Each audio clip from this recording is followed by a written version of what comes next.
the health and safety of all participants, including the interpreters. Only use a black-approved earpiece. The former gray earpieces must no longer be used. Keep your earpiece away from all microphones at all times. When you're not using your earpiece, please place it face down on the sticker placed on the table for this purpose. Thank you for your cooperation. Zoom reminders, please wait until I recognize you by name before speaking. A reminder that all comments should be addressed through the chair. Additionally, screenshots or taking photos of your screen is not permitted. In accordance with the committee's routine motion concerning connection tests for witnesses, I'm informing the committee that all witnesses have required the connection test in advance of this meeting.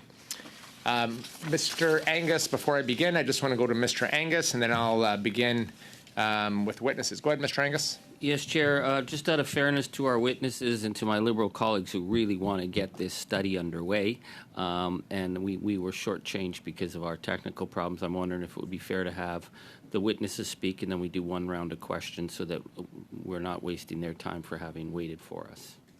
Thank you, Mr. Angus. If I don't see any opposition to that, I think we can proceed. And I will suggest maybe opening statements in a round of 5 minutes each. Would that be fine?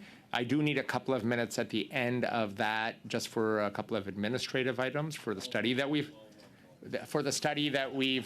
adopted, and I'll do that very quickly at the end of the proceedings today. Okay, so let's proceed with that. I would now like to welcome our witnesses with us today. From Energy Storage Canada, Alex Simakoff, Director of External Affairs by video conference. From Everwind Fuels, Trent Vichy, Chief Executive Officer by video conference. And from Water Power Canada, Gilbert Bennett, President. We have up to 5 minutes for opening remarks, and we will begin with yourself in person. Gilbert Bennett from Water Power Canada. Merci, Monsieur le Président. I'm Gilbert Bennett, representing. Thank you to the honourable members for the opportunity to appear before this committee today. Water Power Canada represents Canada's hydropower industry, and hydropower provides 60% of Canada's electricity, with over 82,000 megawatts in service. But electricity is only a piece of the puzzle, as fossil fuels supply 3/4 of the energy consumed by Canadians. Achieving our net zero ambitions by 2050 will require us to double our electricity supply. Repeating up the past 100 years of work building the electricity system that we have today in the next 25 years. Hydropower generation offers 3 important benefits to our electricity system. First, long-term storage. Hydropower with facilities with reservoirs provide massive storage capacity over a period of months. Flexible production with the ability to control output as needed, and with pump storage to be able to store surplus energy for use later. And firm output. With water in storage, hydropower facilities can provide reliable and stable power when needed. Canada's electricity system is operated, maintained, and to a significant extent owned by provincial entities. And notwithstanding the federal government's role in aspects of environmental assessment, permitting, and interprovincial transmission, the provinces are constitutionally responsible for electricity generation, transmission, and distribution. Electricity system operators and utilities operate within a provincially regulated framework that addresses reliability, cost recovery, and approval of investments. Except for a limited set of matters under federal jurisdiction, most environmental assessment and permitting responsibilities also lie with provincial authorities.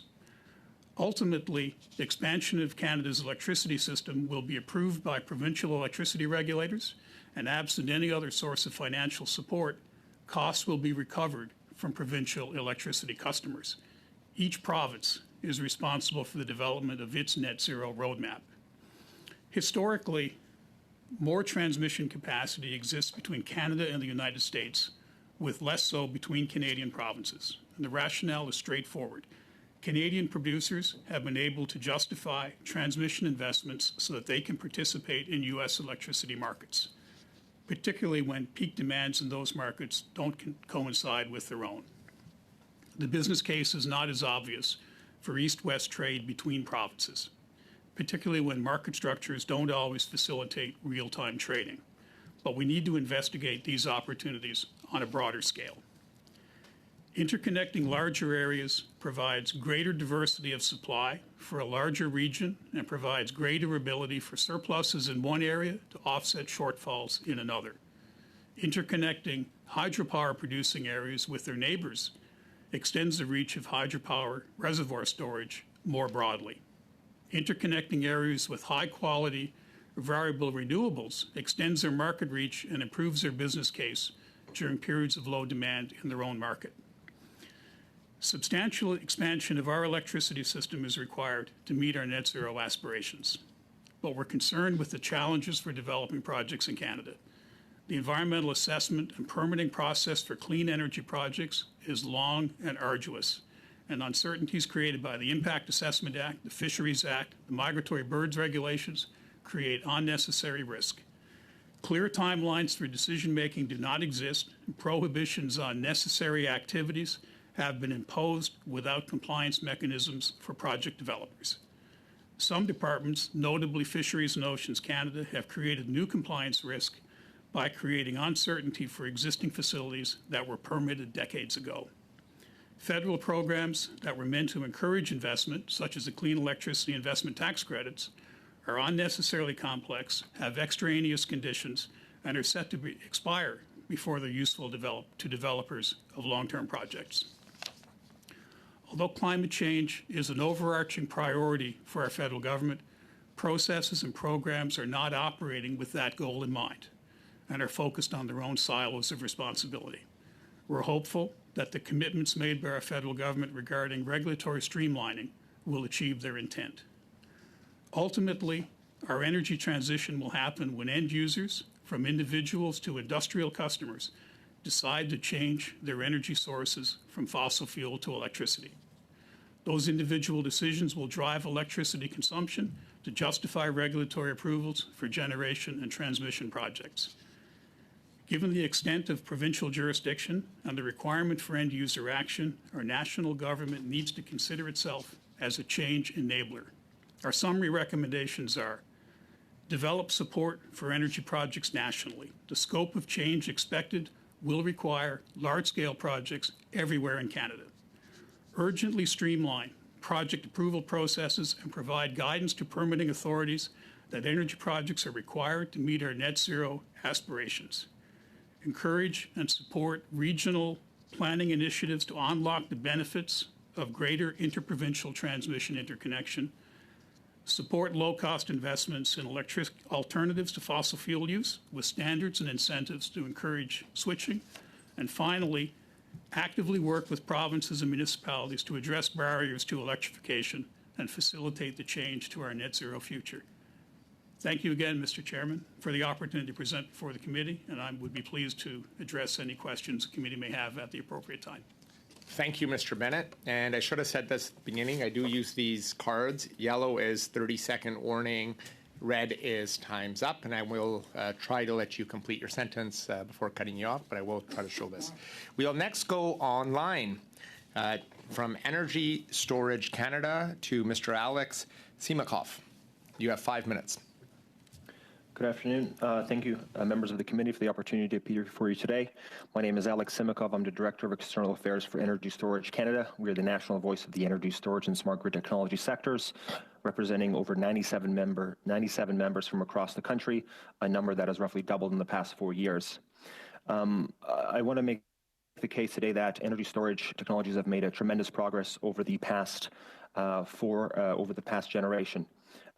First, we're really good at making friends with other technologies. With nuclear generators, we're being co-located to reduce nuclear maneuvering and optimize their output. With gas plants, we're optimizing response times. Where batteries take a millisecond, it allows gas plants to fire up at a more gradual pace to respond to needs. Our biggest customers are large industrials who put us behind the meter to manage their peak demands and reduce costs for both themselves and the system overall. We're also, of course, strongly paired with intermittent renewables so that when the sun doesn't shine or the wind doesn't blow, we have firm capacity that we can provide for our system. I want to take a second to focus on Ontario to describe some of the key progress that we made very recently. Last month, the Independent Electricity System Operator announced the results of the LT1 RFP, which is about 2 gigawatts, aiming for 2.5 gigawatts of capacity. Clean Energy Storage secured 10 of those projects, and I want to leave you with 3 figures here. The first is 24. Our costs dropped 24% year-on-year decrease. 2 is 40%. That is the cost at which energy storage projects came in compared to the natural gas projects on average megawatt per business day. And 3 is 90%. 9 of the 10 clean energy projects had First Nations equity participation of 50% or greater. All that means collectively is that today, the energy storage represents the cheapest form of new capacity in the system, period. It also means that Ontario, having completed its procurement, is on track to be the 3rd largest jurisdiction for clean energy storage in North America. I want to reiterate Mr. Bennett's points that our focus overall is on the doubling of Canada's national energy grid. That is the most consequential economic development opportunity of our lifetime, and one that our sector is committed to fully. While it's led absolutely provincially and great progress is being made there are major roles for the federal government to undertake in this regard as well. The first is ensuring sufficient capacity, transmission capacity. That is the existential choke point that is affecting all decarbonizing and electrifying economies. In the UK, they're spending about £1 billion per year on wasted wind electricity because they cannot get that power from Scotland to England. In the US, some markets, you're taking about a decade to get a new connection because of the constraints. If we're looking for an investment case, it's certainly that. The choke point that we are going to see on continued economic growth in Canada will be our ability to distribute and consume electricity because of a distribution and transmission system that cannot keep pace with electrification and renewables build out. 2 steps can be taken here. The first is tax incentives for municipalities that welcome development. We've had, as energy storage, an community welcoming us, and they are eager, part reticent, and we respect that reticence and are happy to work with those who are eager to work with us. That said, as we move forward and as the intensity of and the frequency of clean grid assets connections continue, we are going to need to make sure that we are providing appropriate incentives for those communities that do step up and want to do the work. And I don't just mean just one-off cash transfers. I mean, we need to have systematic tax incentives for the municipalities that are keen to do that work, and make sure that we have incentives for those that are reticent or reluctant to invest in new clean energy technologies. Likewise, to echo Mr. Bennett's points, interprovincial interties are going to be critical. Historically, our provincial energy regulators and planners have looked southwards to export power to the states. We now have a great opportunity to incentivize them to build interties between provinces, not just to balance out the diversity of our demand profiles, but more consequentially, the diversity of our supply profiles. The third point is on ambitions and aspirations to phase out natural gas generation by 2035. Speaking as the representative of the sector that will be the foremost beneficiary of that change, I urge extreme caution on moving with prejudice on achieving a goal that is fairly arbitrarily set and is not aligned with system needs. To quote the ISO, that goal is unachievable in Ontario by 2035 without putting at risk the reliability of the electricity system, electrification of the broader economy, and economic growth.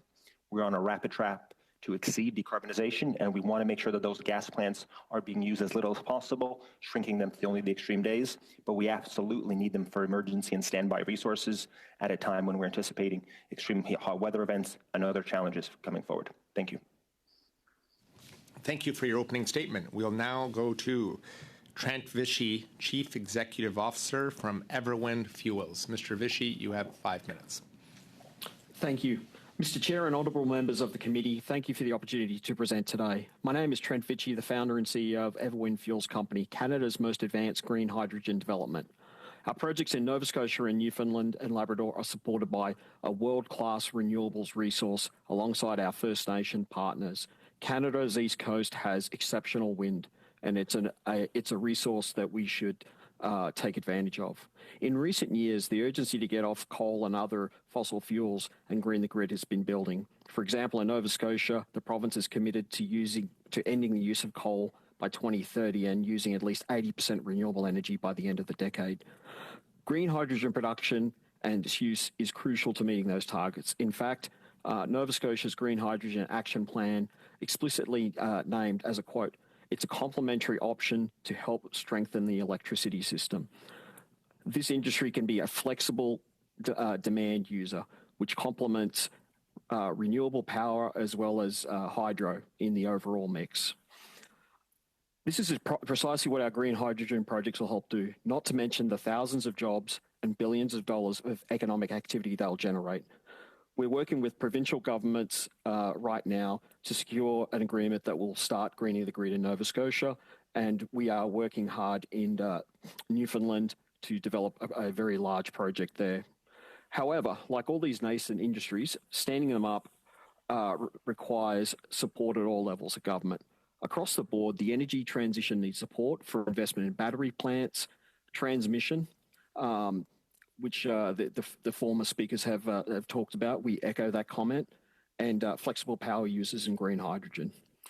This is why programs like NRCan's Smart Renewables Electrification Program need to consider how green hydrogen is helping get off coal and reaching shared federally and provincial goals to secure a renewable future. We ask the parliamentarians and officials alike ensure that these programs are created with the flexibility required to actually hit the targets that we've set to banish coal to the dustbin of history. We must be swift, decisive and flexible in our public policy actions. The global race to provide clean energy to the world is on and competition is fierce. It's critical that the federal government to determine whether Canada will be a leader or a follower in this industry. To reiterate my earlier points, I offer 3 recommendations. Allow for programs like SREP to have the flexibility to support green hydrogen. Building out the supply chains and infrastructure required for the energy transition is going to be a monumental task.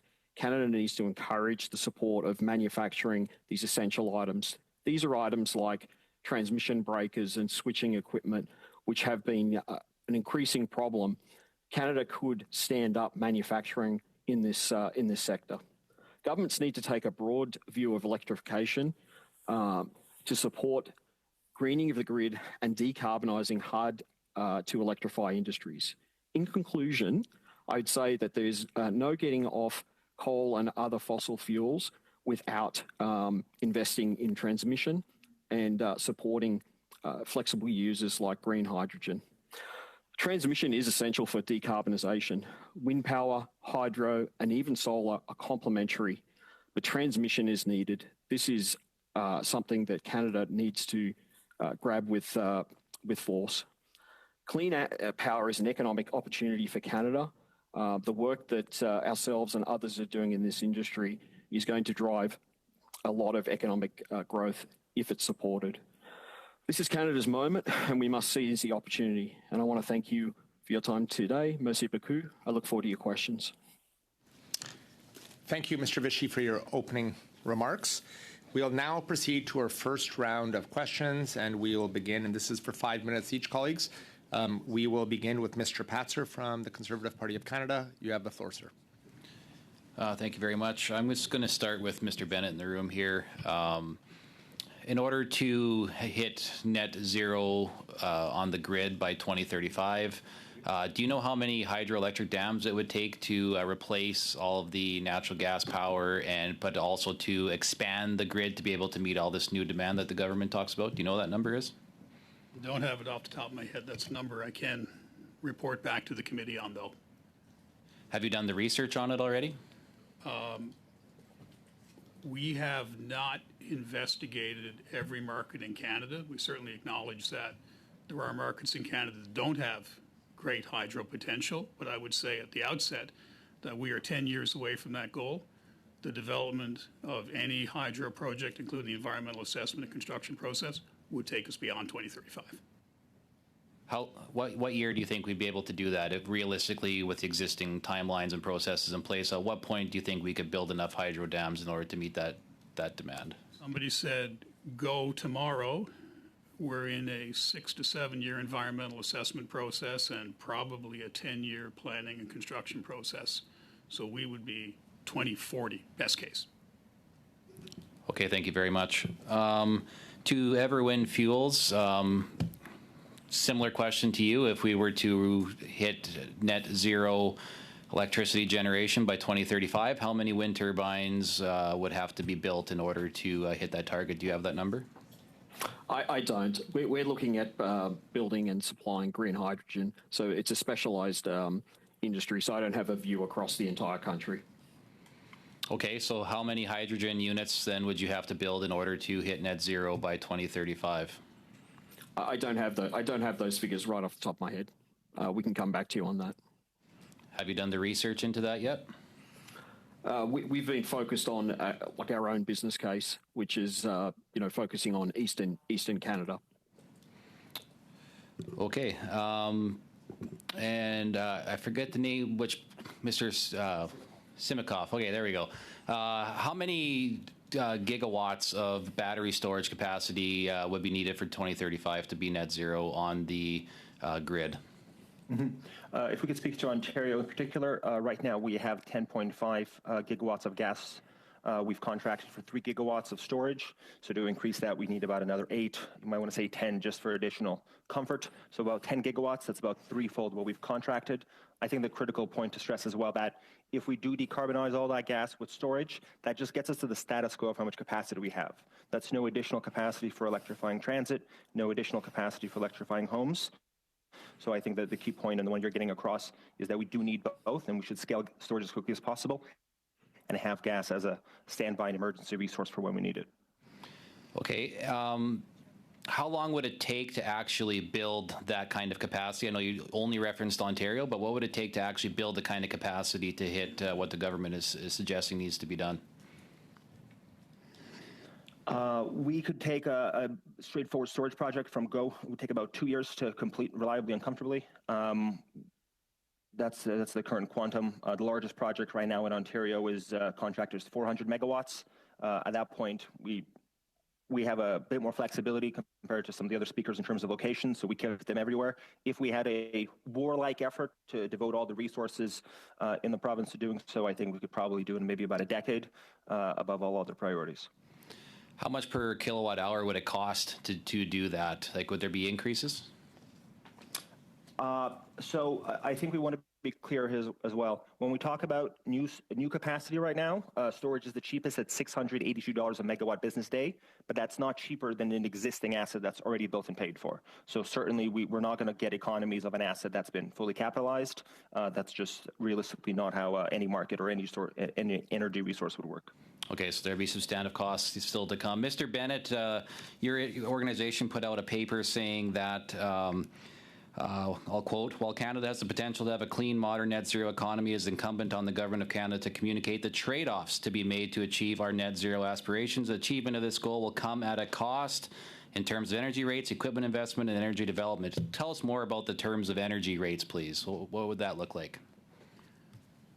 So the impact on energy rates from a substantial investment in new equipment and new technology is, in our view, is going to have an impact that needs to be looked at very carefully. So you're looking at assets that have been amortized over decades. And as I said in my remarks, we're talking about replacing that entire infrastructure over again in the next 25 years.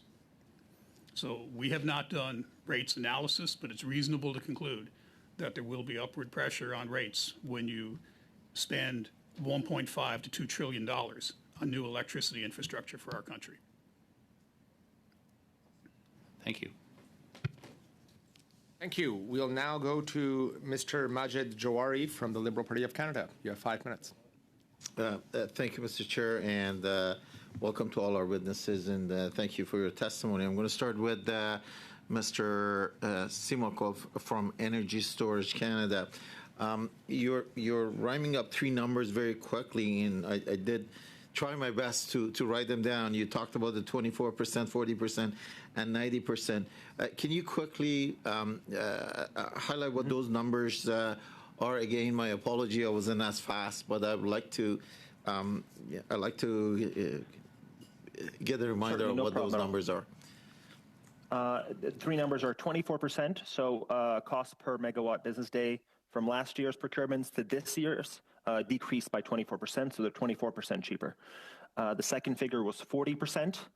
The 1,782 megawatts of clean energy storage that were procured came in at $672 per megawatt business day. That is 40% of the cost of the gas assets they came on. Those gas assets were 411 megawatts of natural gas and biogas generation that averaged $1,681 per megawatt business day. And then the last figure was 90% of the 10 clean energy storage projects.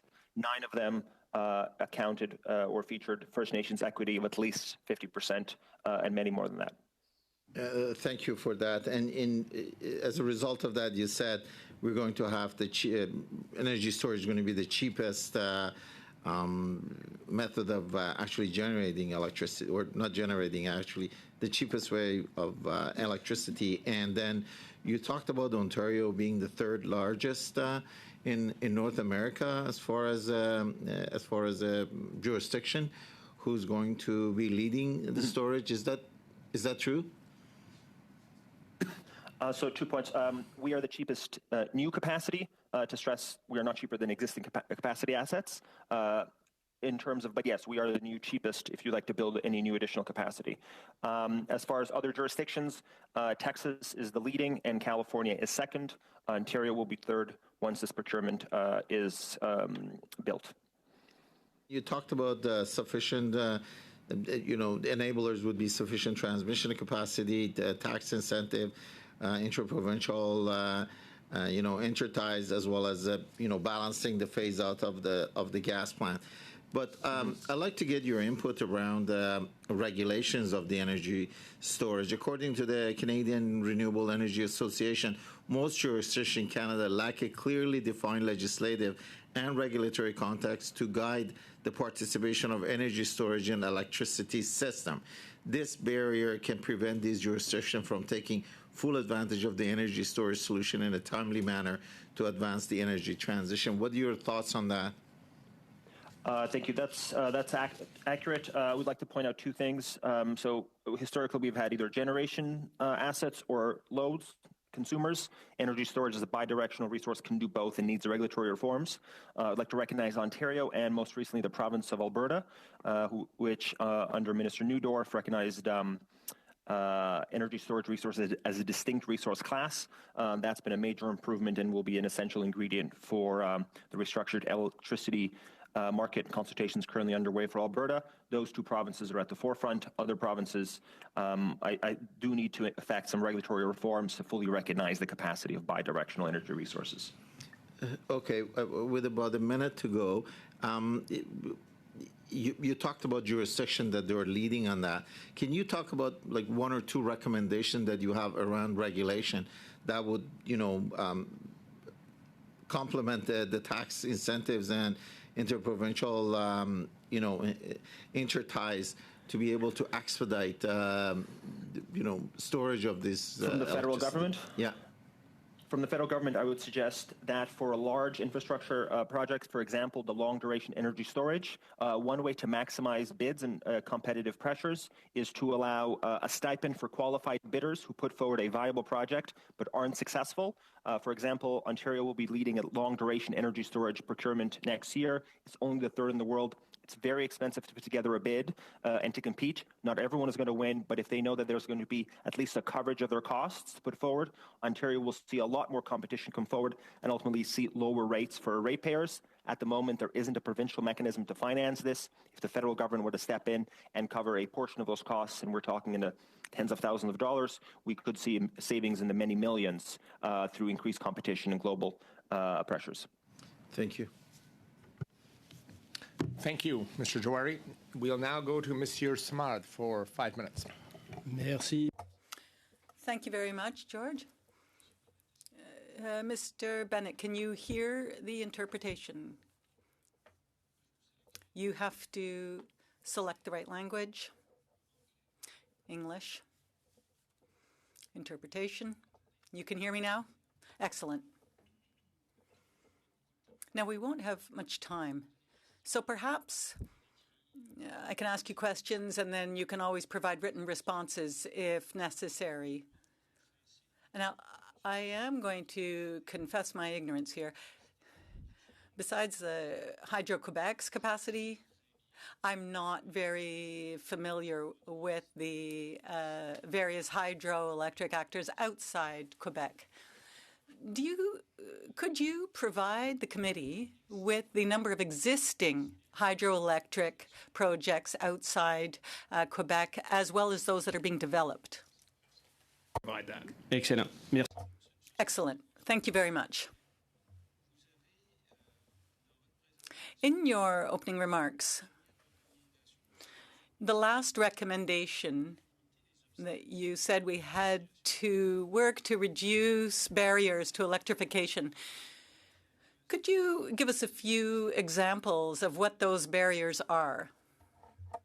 So some examples that come to mind are local building codes, standards for electric equipment. So, for example, in Ontario, most recently, there's been a debate about whether the electricity service for new residential construction should be able to accommodate an electric house instead of a natural gas heated house. We would say it's cost effective to make sure that new building stock is built to be electrified. Providing, a service to the garage for an electric vehicle down the road. It's much easier to do that with a new house than it is to call an electrician and come back and do it later. So we think there are cost-effective approaches that could be used, and those happen at the provincial in building codes and the municipal level in terms of bylaws.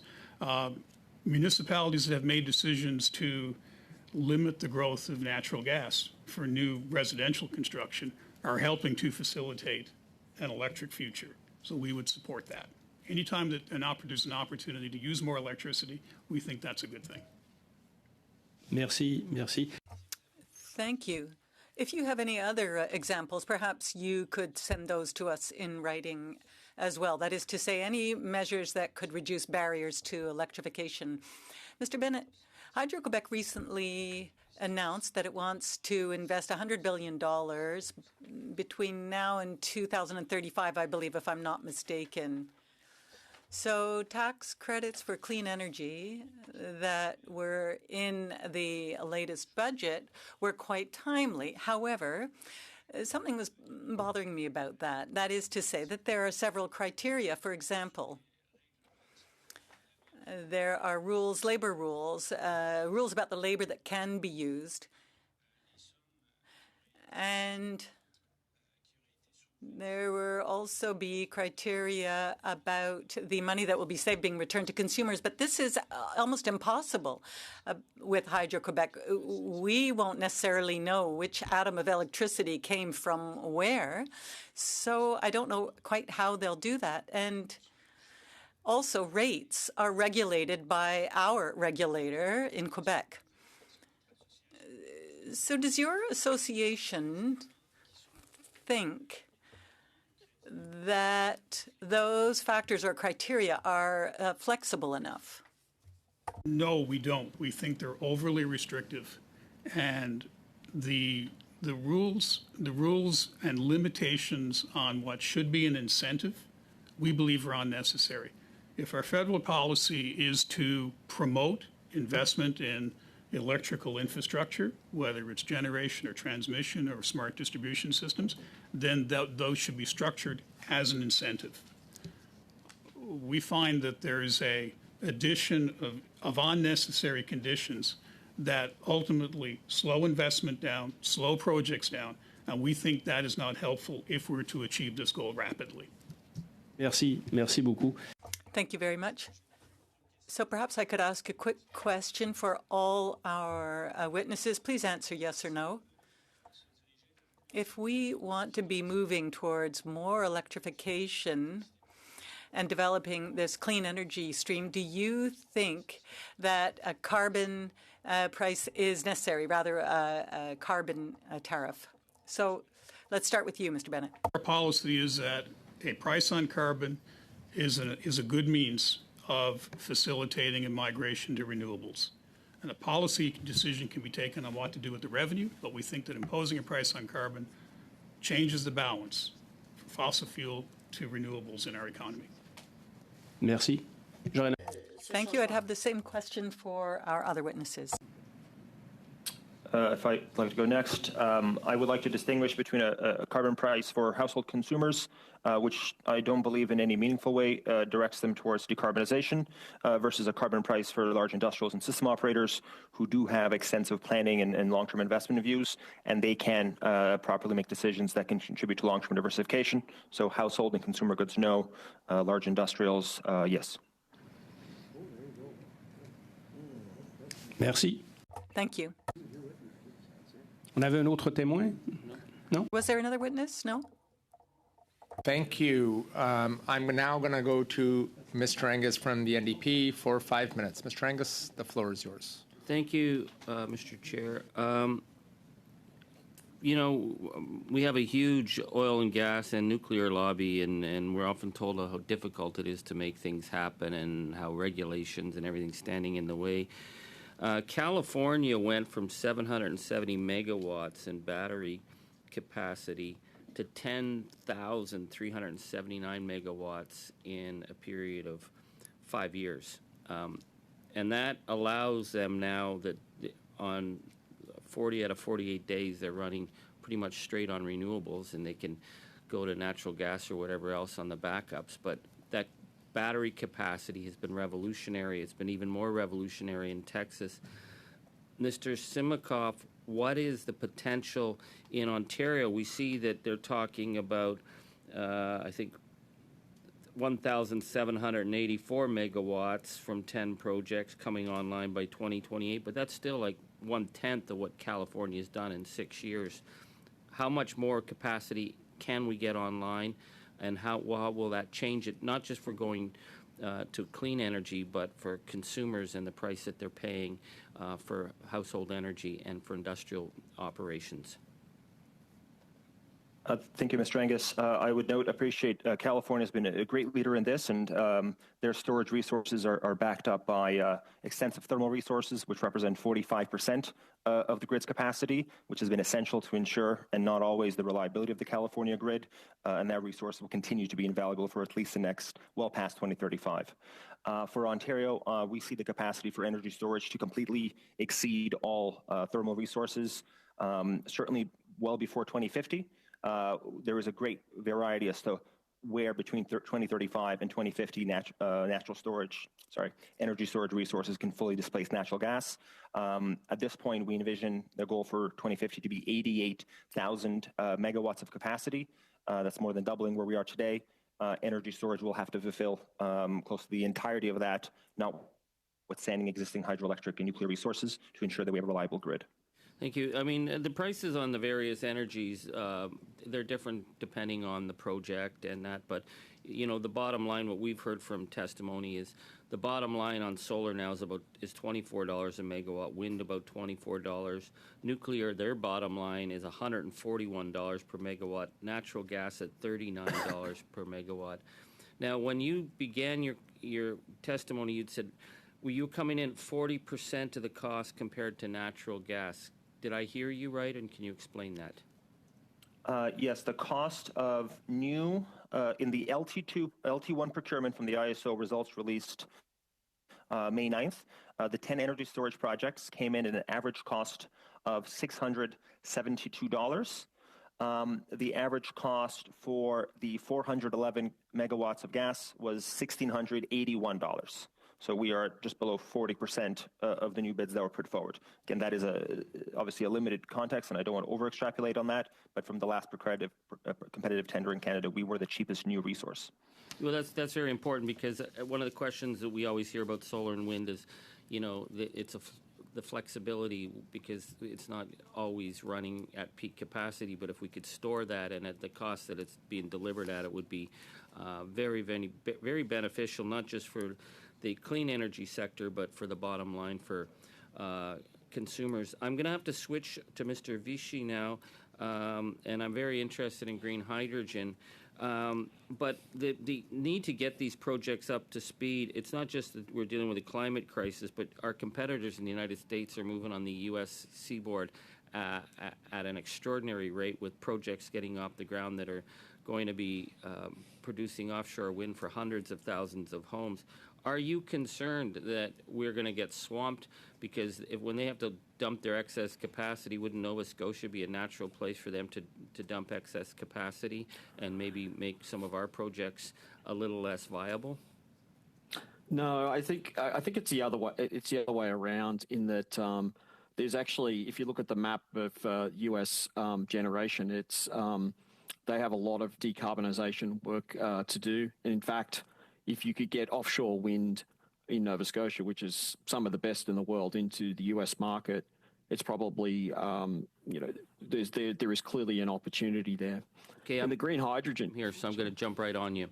How important is it to get these ITCs up and running so that we can make critical? You can lose your mind on this. We've been pushing this government. Where are these ITCs? How important is it that we get them on the table now? It is absolutely critical because getting started first and early is paramount. Other parts of the world, not just the US, are moving on this, the Middle East and other places in the world. It is absolutely critical. Thank you, Mr. Angus. Mr. Vichy, if I may, I just have a quick question. I was in Taiwan, in the Taiwan Strait. Northland Power, a Canadian company, is investing $9 billion in another pension fund as well. What's the opportunity on Canada's East Coast for wind power from an investment perspective? That's your projects plus all the other projects you think that might come forward in the future. Yeah, there's two different parts to that question. Firstly, offshore wind there's like 100 gigawatts of potential resource, in under 50 meters. So you do fixed bottom. You need transmission though. You absolutely need transmission, and it's a really good complement with some of Quebec's hydro resources and also pushing into other markets there. On the hydrogen side, I'll talk about the first phase of our project has $2 billion of economic benefit associated with it. About half of that is in Nova Scotia, half of it federally. So we're talking about a game changer here. Thank you. Thank you to all the witnesses. You can submit briefs to the committee clerk if there's anything you may have missed or if anything else you'd like to provide to the attention of the committee for this important study. To the witnesses you are released, thank you once again. For colleagues, I have just a few items to discuss with you before we conclude today's meeting. The first one is on suggested witness lists in relation to the study of the Trans Mountain Pipeline expansion. Is Thursday end of day a deadline that we can all accept so we can move forward with the study and get witnesses? I don't see any objections. Thursday end of day? Thursday end of day it is. Thank you, colleagues. Also, is it the will of the committee that in relation to the study of the Trans Mountain Pipeline expansion, the proposed budget in the amount of $32,100 be adopted? It is. I see no objections. Great. Thank you very much. I wish everybody a great day. That concludes our meeting. Meeting adjourned.